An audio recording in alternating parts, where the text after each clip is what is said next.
The planning of the coup began with the inner circle of university-educated young military officers. Like minds were recruited into the scheme. It took a number of months to plan the coup. At that time, there was no GSM communication in Nigeria. Chukwuma and others thus met at designated locations on specific dates. Whenever they met, their mission was to fine-tune the coup plot. The plot eventually took shape and roles were assigned. Chukwuma at this time was a major in the Nigerian army, and part of the plan was that the coup should be led by majors. 7 majors made up the plot. It took so much to convince some of them, but eventually they came fully into the coup plot.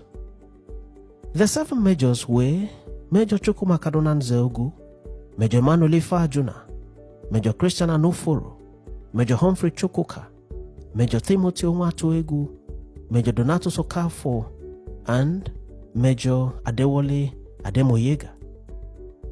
They were all assigned roles, and a date was fixed for the execution of the coup. Chukwuma was a Kaduna boy, and for this reason and other reasons he was assigned to execute the coup in the northern region of the country. He was to invade the residence of the Premier of the North, Sir Ahmadu Bello, and capture him. It would be recalled that Chukwuma was the chief instructor of the Army Training College in Kaduna. As chief instructor, he had the power to carry on the training of cadets within the campus and outside the campus. Their training was intended to be largely practical, and as such, they could be taken to anywhere for the practical training. On this fateful day, Chukwuma took some cadets to the premises of the Premier on the pretext that they are there for practical training or reconnaissance. He gave the training a name, namely Operation Damisa. The military hierarchy had no indication of what Chukwuma's true intention was. It was simply a coded plot to remove the Premier of the northern region, dead or alive. The operation took place in the dark. The time was agreed by the coup plotters to be between 2 a.m. to 2:40 a.m. All participants were to strike at their target simultaneously. Chukwuma carried out his own task as was agreed. In the middle of the night, he struck at the Premier's lodge. The Premier was killed. One of his wife, Hafsatu, was also killed. His private secretary and personal driver were also killed. Chukwuma succeeded in his own portion of the assignment, but left in the trail a pool of blood flowing from one corner of the palace to the other. It was a horrible sight and a dark day for the Sardauna's family, northern Nigeria, and Nigeria at large. But there was no such successful execution in the other parts of the country. Some targets were not killed. Daybreak met the coup plotters unable to achieve their goals as was planned, and for this reason, loyal troops were raised to frustrate the coup. The plan to take over the entire country thus failed, and in reaction, Chukwuma Kaduna Nzeogu declared martial law in the northern region of Nigeria and took absolute charge of the region. He went on radio and made a broadcast announcing to the people of northern Nigeria that the entire region was now under his absolute control and that all orders for the day-to-day functioning of the North will henceforth be taken from him. All military formations were to take orders from him. It was a strange situation, but it was the reality of the moment. Chukwuma Kaduna Nzeogu held sway in the North for hours running into days. He granted press interviews to both local and foreign media journalists. In these interviews, he justified his action in the coup and also justified the killings that took place. Chukwuma was unapologetic despite the criticism that trailed his involvement in the coup and the coup generally. At this time, most of the coup planners and executors had been captured and sent to prison. The coup in the other regions of Nigeria had been fully frustrated by loyal troops, and the most senior military officer in Nigeria, General Lagoyi Ironsi, had taken over the leadership of the country at the then capital, Lagos, the Prime Minister Tafawa Balewa having been killed in the coup by the Lagos group, and Nigeria's first republic having been violently truncated. Ironsi had taken charge of 3 out of the 4 regions that made up Nigeria at the time and even appointed military governors to the regions. He appointed Lieutenant Colonel Chukwuemeka Odumegwu Ojukwu for the eastern region, Lieutenant Colonel Adekunle Fajuyi for the western region, and Lieutenant Colonel David Ejo for the midwestern region. He also appointed a governor for the northern region in the person of Lieutenant Colonel Hassan Katsina. All the governors had assumed office except Hassan Katsina. Nzeogwu was still the man in charge of the northern region. The soldiers on ground still took orders from him, and the situation was too volatile and too dangerous for Hassan Katsina to resume as governor of the north. As noted earlier, the northern region had been taken captive by Major Chukwuma Kaduna Nzeogwu. But how Nzeogwu was going to hold on to this state of affairs when the north was not a country of its own, but still a region within Nigeria, was the question on the lips of many citizens of the country. As Nzeogwu was consolidating himself in power in the north, Ironsi was also scheming and strategizing on how to remove power from Nzeogwu's hand, and military action was not an option. Nzeogwu still had his boys on ground, and a military action would have resulted in countless casualties. Ironsi then opted to lure Nzeogwu into his net, but with the use of tact and diplomacy. He sent 2 persons to talk to Nzeogwu.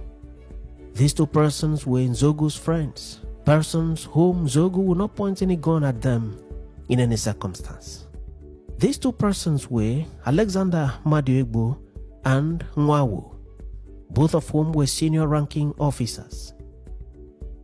Nwawu was on course in the United Kingdom and was not available in Nigeria during the coup, but because of what Ironsi needed to achieve through him, Ironsi sent a special jet to airlift him from the United Kingdom to Kaduna, where he would meet with Chukwuma Kaduna Nzeogwu and talk him into abandoning the revolution.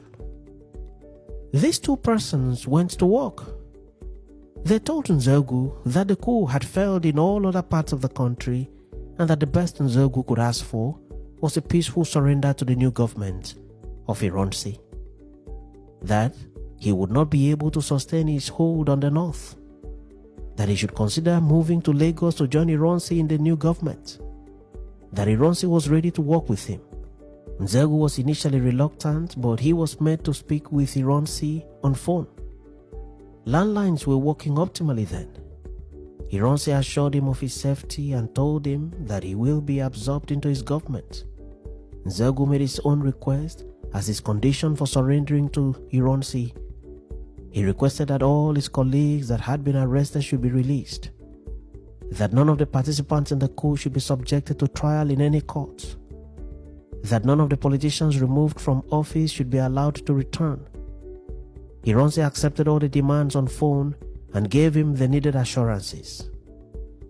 At Nzeogwu's back, Ironsi was continually talking on phone to the earlier mentioned 2 friends of Nzeogwu.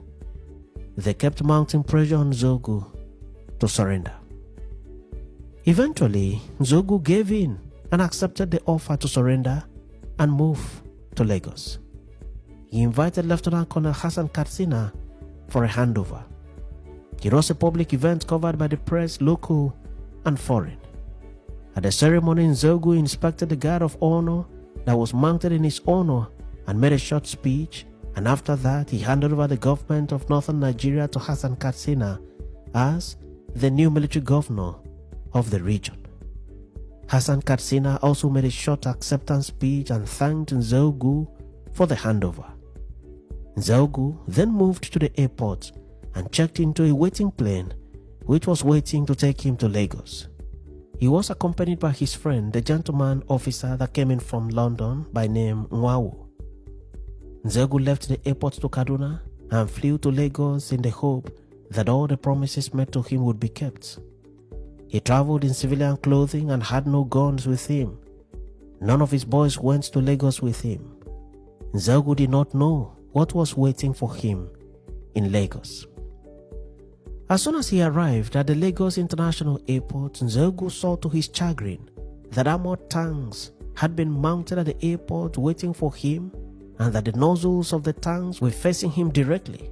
Aside from the armored tanks, there were dozens of machine guns mounted at strategic locations, all pointing directly at him. Nzegu was weak. He had taken himself to an environment that was manifestly unfriendly. It was too late for him to beat a retreat. As a soldier, he was aware of the consequences of any attempt by him to escape. He then accepted his fate, came down fully from the plane, and was arrested. He was first taken to the hospital for a comprehensive assessment, and from there he was taken to Kirikiri Maximum Prison in Lagos, where he was locked up and remained there for days. He never came out of prison throughout Ironsi's regime and throughout Gowon's regime. At this time, many others that took part in the coup had been arrested and detained. With the arrest of Nzegu, the revolution which he planned with his fellows had effectively been brought to an end. Nzegu was to remain in prison pending the decision of the military government of Ironsi. Nzegu only came out of prison at the outbreak of the Nigeria-Biafra War. At this time, Nzegu had earlier been transferred to the prison in the east, where Ojukwu served as military governor. When Ojukwu declared Biafra as an independent state in 1967, Gowon declared war against Biafra in his mission to keep Nigeria one. Ojukwu fought back, and the consequence was a bitter war that lasted for 3 years with scores of lives lost on both sides. Ojukwu needed experienced hands to help him in the prosecution of the war. He thus ordered the release of prisoners like Major Chukwuma Kaduna Nzegu. Nzegu joined him in the planning of the war and was given a command to lead. Not long after the war broke out, Nzegu was killed under circumstances that remain inexplicable till date. He was killed in Nsukka. Some accounts say he was killed by Nigerian troops in revenge for his role in the killing of the Premier of the North in the first military coup.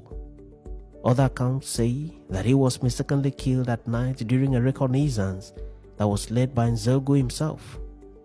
Whatever may be the correct account, what is beyond disputation is the fact that Major Chukwuma Kaduna Nzegu was killed in Nsukka in the then Republic of Biafra in the course of the Nigeria Civil War in 1967.